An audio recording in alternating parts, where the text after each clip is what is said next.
Matthew chapter 8. When Jesus came down from the mountainside, large crowds followed him. A man with leprosy came and knelt before him and said, "Lord, if you are willing, you could make me clean." Jesus reached out his hand and touched the man.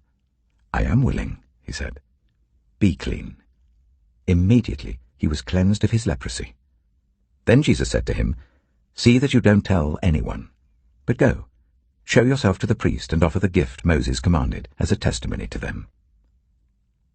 When Jesus had entered Capernaum, a centurion came to him asking for help. "Lord," he said, "my servant lies at home paralyzed, suffering terribly." Jesus said to him, "Shall I come and heal him?" The centurion replied, "Lord, I do not deserve to have you come under my roof, but just say the word and my servant will be healed. For I myself am a man under authority with soldiers under me. I tell this one, 'Go,' and he goes, and that one, 'Come,' and he comes. I say to my servant, 'Do this,' and he does it." When Jesus heard this, he was amazed, and said to those following him, "Truly I tell you, I have not found anyone in Israel with such great faith.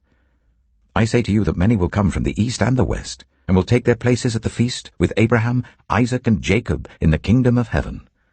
But the subjects of the kingdom will be thrown outside into the darkness, where there will be weeping and gnashing of teeth."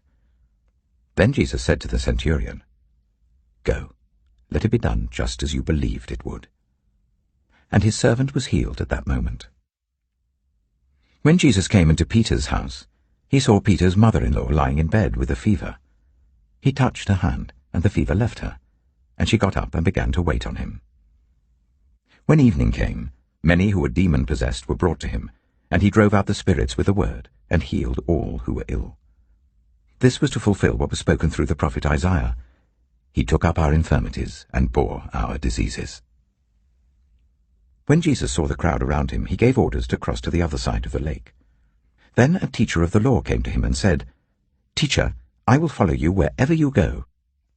Jesus replied, "Foxes have dens and birds have nests, but the Son of Man has nowhere to lay his head."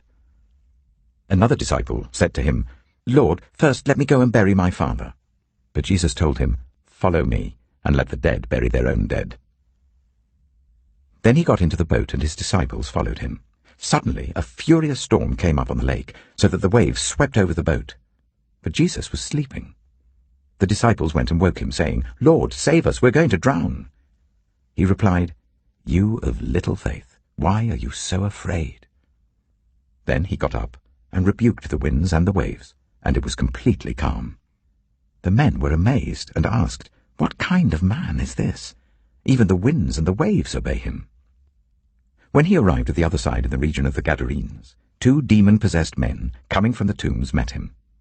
They were so violent that no one could pass that way. "What do you want with us, Son of God?" they shouted. "Have you come here to torture us before the appointed time?" Some distance from them, a large herd of pigs was feeding. The demons begged Jesus, "If you drive us out, send us into the herd of pigs." He said to them, "Go." So they came out and went into the pigs, and the whole herd rushed down the steep bank into the lake and died in the water. Those tending the pigs ran off, went into the town and reported all this, including what had happened to the demon-possessed men. Then the whole town went out to meet Jesus, and when they saw him, they pleaded with him to leave their region.